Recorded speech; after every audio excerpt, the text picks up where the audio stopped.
la rubrique où les enfants disent ce qu'ils pensent. Yeah! Youpi! La question d'aujourd'hui, c'est qu'est-ce que le Nouveau Testament? C'est que Jésus est né en Nouveau Testament et que il est venu. Le Nouveau Testament, c'est la naissance de Jésus. En fait, je sais pas. Oui, comme c'est le Nouveau Testament, il parle de Jésus, de Dieu et le Saint-Esprit et des personnages. Ce sont les nouvelles histoires de la Bible qui sont écrites par chapitre. Le Nouveau Testament, c'est là où Jésus il est né. Il a dit aux paralytiques de se lever et de marcher. Le Nouveau Testament, c'est un peu pareil que l'Ancien Testament, mais il est un peu plus nouveau. On parle de Jésus et de sa mort et on parle de ses amis, pareil Jean, Marc, ses disciples et que Dieu a envoyé son Fils unique pour être mort sur la croix parce que il a tant aimé le monde qu'il a donné son Fils unique. Merci pour vos réponses les enfants. Le Nouveau Testament, c'est la deuxième partie de la Bible. Il contient plusieurs livres. C'est comme une bibliothèque. Et pour les découvrir, écoutez bien le chant qui va passer maintenant et essayez de trouver le nombre de livres. Attention, il y a plus de 20. Vous êtes prêts? C'est parti! Et maintenant le Nouveau Testament. Matthieu, Marc, Luc, Jean, Actes des Apôtres, Romains, 1 de Corinthiens, Galates, Éphésiens, Philippiens, Colossiens, 1 de Thessaloniciens, 1 de Timothée, Tite, Philémon, Hébreux, Jacques, 1 de Pierre, 1 de 3, Jean, Jude, et l'Apocalypse de Jean. Combien de livres avez-vous trouvé? Réponse A, 29. Réponse B, 27. Réponse C, 25. Si vous avez choisi la réponse B, c'est la bonne réponse. Il y a donc 27 livres dans le Nouveau Testament. Le Nouveau Testament regroupe les écrits qui se rapportent à Jésus-Christ et à ses disciples. Il s'agit des 4 évangiles. Matthieu, Marc, Luc et Jean décrivent la vie de Jésus de sa naissance à sa résurrection, mais aussi de ses enseignements. Des actes des apôtres ou les actes du Saint-Esprit. Des épîtres ou lettres envoyées par les apôtres pour enseigner les premières églises. Et enfin, de l'Apocalypse qui prédit la fin du monde et le retour de Jésus. Le Nouveau Testament nous montre comment Dieu accomplit parfaitement ses promesses en Jésus-Christ. Il est écrit dans Jean chapitre 3 verset 16 « Car Dieu a tant aimé le monde qu'il a donné son Fils unique afin que quiconque croit en lui ne périsse point, mais qu'il ait la vie éternelle. » Testament veut dire aussi alliance. Le Nouveau Testament exprime la nouvelle alliance que Dieu a nouée avec les hommes en Jésus-Christ.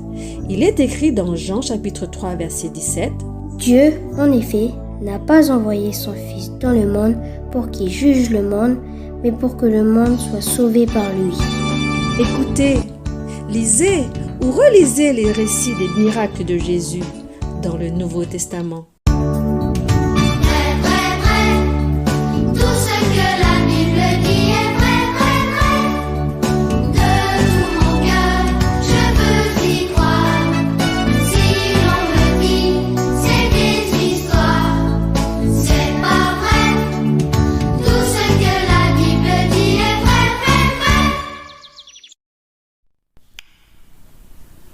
Bonsoir, chers amis bien-aimés, heureux de vous retrouver tout à nouveau au travers de cette connexion. Nous voulons dire merci Seigneur.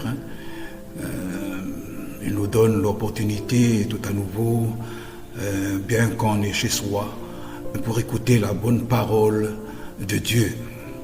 Avant d'aller plus loin, je vous propose qu'on prie un instant. Alléluia. Notre Dieu, notre Père, nous voulons ce soir te dire merci pour la grâce et le privilège de t'appartenir, Seigneur. Appartenir à un Dieu qui ne sommeille point, un Dieu qui veille sur nos vies et qui produit le miracle chaque jour au travers de la vie qu'il nous communique. Oui, Seigneur, tu es grand et tout-puissant. Bénis ces instants, Seigneur. Bénis ta parole qui sera apportée, Seigneur, ce soir. Je crois sincèrement de tout mon cœur, Seigneur, que ta parole, elle est accompagnée par, Seigneur mon Dieu, les miracles et les prodiges, Seigneur. Et je crois qu'une vie, Seigneur mon Dieu, sera changée, Seigneur, au travers de l'écoute de ta parole. Alors bénis chacune d'entre nous, au nom puissant et merveilleux et parfait de Jésus. Amen, amen. Je propose qu'on chante un petit chœur, ce chœur 226 dans les recueils Chœurs et Cantiques, qui nous dit « Parce qu'il vit, je n'ai rien à craindre ». Vous savez, en ce moment, vraiment une situation difficile, où on voit la frayeur chez les Calédoniens, la peur de contracter ce virus, mais plus encore, la peur de la mort. Mais si toi, tu crois en Jésus, tu n'as rien à craindre, parce que Jésus vit en toi et vit en moi. Alléluia. Parce qu'il vit, je n'ai rien à craindre, mes lendemains sont assurés entre ses mains. Il tient ma vie pour ce temps et l'éternité. Je sais qu'il vit, parce qu'il vit, je n'ai rien à craindre, mes lendemains sont assurés entre tes mains. Il tient ma vie pour ce temps et l'éternité. Je sais qu'il vit. Oui, mon Rédempteur vit. Alléluia. Voilà, je vous propose qu'on chante le 494. Quel sauveur merveilleux je possède. Et je voudrais ce soir que tu possèdes aussi ce merveilleux sauveur. Il s'est sacrifié pour moi et pour toi. Et sa vie innocente, il cède pour mourir sur l'infâme bois pour toi et moi. Alléluia. Quel sauveur merveilleux je possède. Il s'est sacrifié pour moi.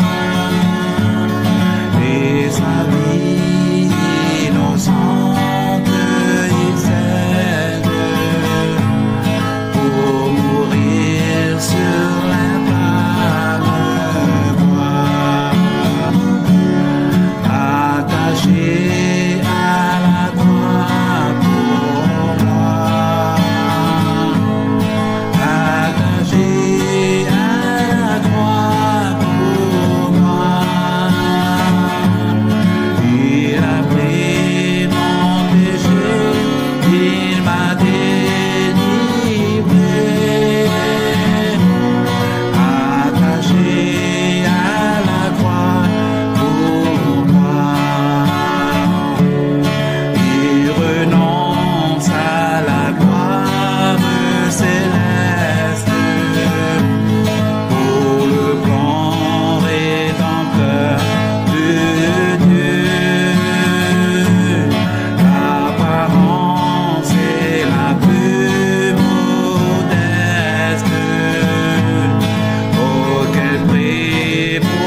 le Sauveur attaché à la croix pour toi et pour moi.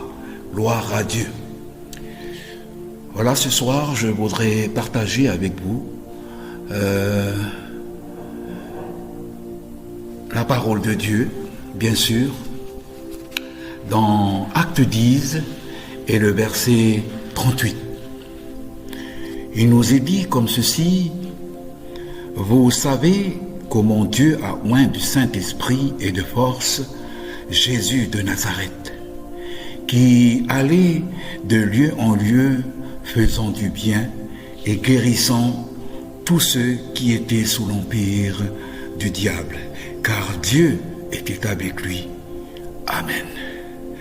Dans ce temps où nous vivons, nous avons besoin de Jésus. Oh, parfois on me dit que oui, c'est toujours le même refrain, mais c'est la réalité. Toi et moi, nous avons besoin de Jésus.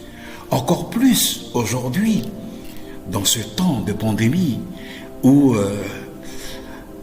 le virus fait ravage. Besoin d'équilibre et santé. C'est ce qui prime.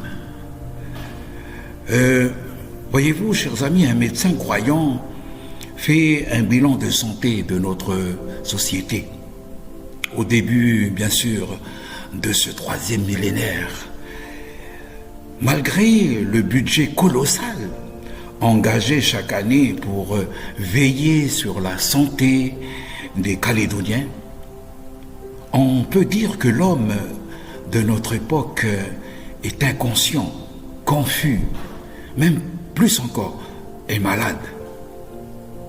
Malade de cette société, malade de l'actualité, malade de confinement, malade de la solitude, malade d'une nourriture mal équilibrée, malade de souffrir et d'être malade de lui-même.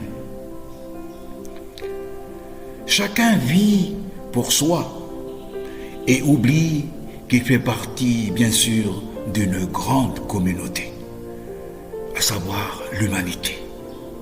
Et surtout, mon ami, chacun oublie qu'il est une créature de Dieu. Dans cette vie trépidante où l'on n'a pas le temps de penser à Dieu, de réfléchir à nos engagements, à nos projets, on est pris dans un engrenage sans fin. Et ce médecin, ce qu'il dit, invite chacun, bien sûr, à se poser de sérieuses questions. Qui suis-je? À quoi suis-je utile? Quel est le but de ma vie? Voyez-vous, chers amis, Dieu ne nous a pas créés pour la folie de ce monde en déroute, mais pour vivre dans la paix et la plénitude d'une vraie relation avec le Père. Oui, une vraie relation. C'est la raison pour laquelle nous devons tout à nouveau reconsidérer la parole de Dieu. C'est cette parole qui nous met en relation avec Dieu, parce que cette parole a été inspirée par Dieu, par le Saint-Esprit. Alors comment s'établit cette relation? Avant tout, il faudra confesser. Oui, la parole de Dieu nous dit dans Romains 3,23, « Tous ont péché et sont privés de la gloire de Dieu. » Par la confession à Dieu de nos péchés, et bien sûr, avoir la foi en Jésus-Christ. Et par la suite, nous pouvons maintenir cette relation. Comment? Par la recherche continue de sa volonté révélée, comme je viens de vous dire, révélée dans sa parole. La soumission confiante à cette volonté. Dieu ne nous a pas créés pour nous destiner, bien sûr, en enfer. Dieu nous a créés pour que toi et moi, nous ayons constamment une relation, une communication avec lui.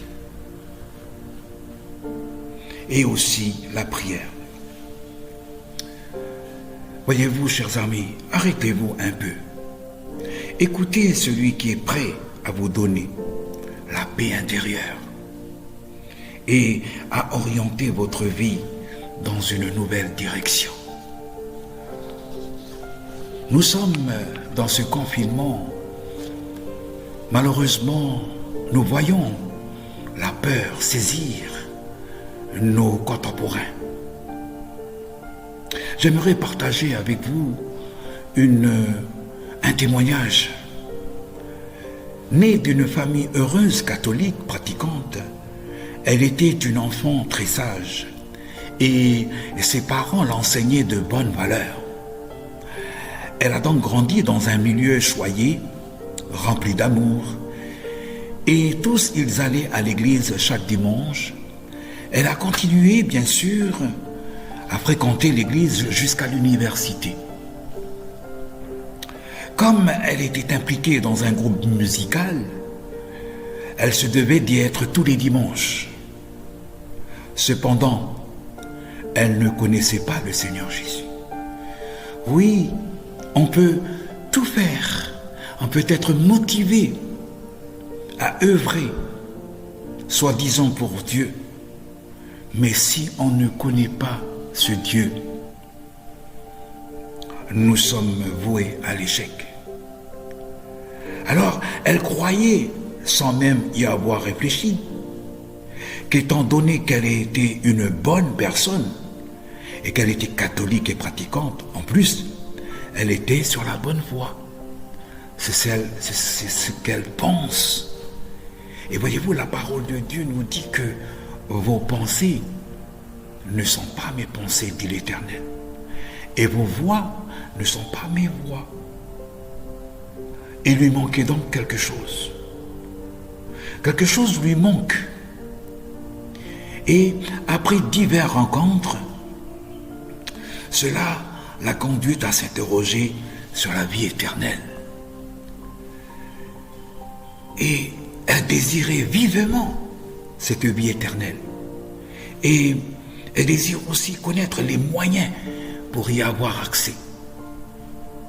Après sa mort, disait-elle, je désire la vie éternelle.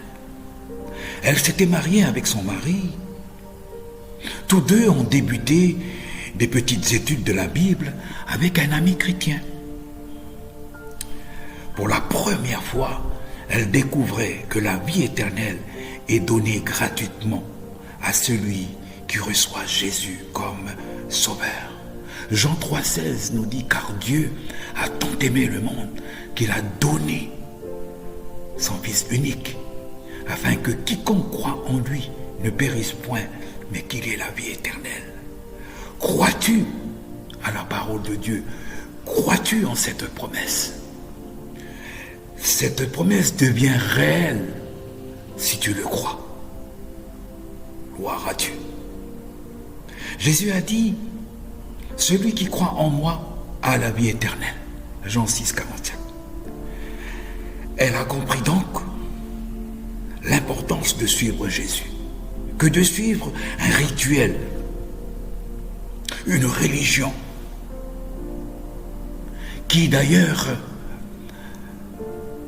elle ne sait pas du tout où est-ce qu'elle va, le but de sa vie. Et après cela, elle s'était sentie réellement libre. Sa vie est aujourd'hui différente. Oui, quand le Seigneur entre dans une vie, cette vie, elle est différente que celle vécue avant la rencontre avec le Seigneur. Elle se disait, Jésus est avec elle jour après jour. Et bien sûr, lors d'événements difficiles, Jésus donne la paix. Comme aujourd'hui, avec les variantes Delta. Beaucoup de Calédoniens ne sont pas en paix. Tous disent ceci, disent cela, vaccin ou pas vaccin. Mais avec Jésus, dans ce tumulte, Jésus nous donne la paix. La vraie paix, dira-t-il. Pas la paix que le monde donne, mais sa paix à lui. Et dans ces moments difficiles aussi, il y a comme cette joie qui tressaille dans les cœurs. La joie de savoir que malgré les tempêtes, malgré les situations difficiles, Jésus est là. Jésus est présent dans sa vie. Jésus est, on va dire comme ça, le capitaine de sa vie. Et là, elle pourra affronter cette situation. Et aussi l'assurance de la vie éternelle. Et oui, elle a trouvé la vie éternelle. La vie éternelle est en Jésus. Elle disait comme cela, j'aimerais déjà vivre cette vie éternelle ici-bas de mon vivant. Oui, la vie éternelle se vit déjà de ton vivant jusqu'à l'éternité dans la présence de Dieu. Voyez-vous, Jésus ne nous demande pas grand-chose.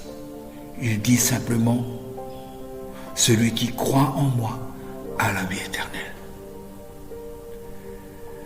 Celui qui croit en moi a la vie éternelle. Si tu crois en tes capacités, à ta religion, à une philosophie, tu n'as pas la vie éternelle. Alors crois. Crois en Jésus et tu seras sauvé, toi et ta famille. C'est Paul qui dit cette parole merveilleuse à ce geôlier. Voyez-vous, le verset que nous venons de prendre, c'est Pierre qui l'a dit. Vous savez comment Dieu a oint du Saint-Esprit et de force Jésus de Nazareth, qui allait de lieu en lieu faisant du bien et guérissant tous ceux qui étaient sous l'empire du diable, car Dieu était avec lui. Dieu fera de grandes choses dans ta vie, au travers de Christ Jésus. Amen. Seigneur, merci encore pour ta parole. Je veux te louer et te bénir, parce que tu es celui, Seigneur, qui connaît les cœurs, qui sont à l'écoute de cette parole. Peut-être il y en a de ceux qui s'identifient à cette fille qui est pratiquante, mais qui ne connaissait pas Jésus. Alors ce soir, bénis ceux qui ont soif de vérité, soif de Christ. Que ton nom seul soit béni, Seigneur. Au nom de Jésus, notre Seigneur et Sauveur. Amen. Que Dieu vous bénisse, chers amis et bien-aimés. Amen.